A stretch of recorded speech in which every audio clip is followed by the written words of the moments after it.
Hey guys, today we're going to talk about what I call buffer time or downtime in the studio. As we all know, the funnest part of writing music is when you're jamming out and you're hitting a bass line, you're writing beats, but there's a lot of background that goes into your ability to do that.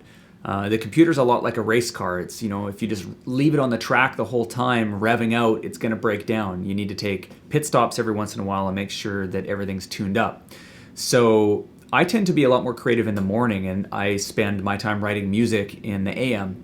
But when I get towards the later afternoon and evening, I find my creativity starts to die off. Or maybe I have whole days where I'm just not feeling that inspired. Those are great days to spend on doing all of the background tasks with your music studio. A lot of things like making sure you're running the most recent versions of all the software and plugins that you're running. Researching and downloading new sample packs, organizing your sample library, deleting old projects. I also like to do some other stuff like building custom racks that I'm going to use in my upcoming project. Doing sound design, building bass patches or effects patches in synthesizers, reading manuals and just messing around with and exploring synths. I think experimentation time in the studio is where a lot of great ideas come from, actually, is rather than going in with the intention of I need to write this type of bass line, I'm writing an electro breaks track or something like that. If you actually just go in and start tweaking with knobs and exploring around things within a synthesizer or an effects plugin or something like that, you're going to find combinations of things that you never knew were there before.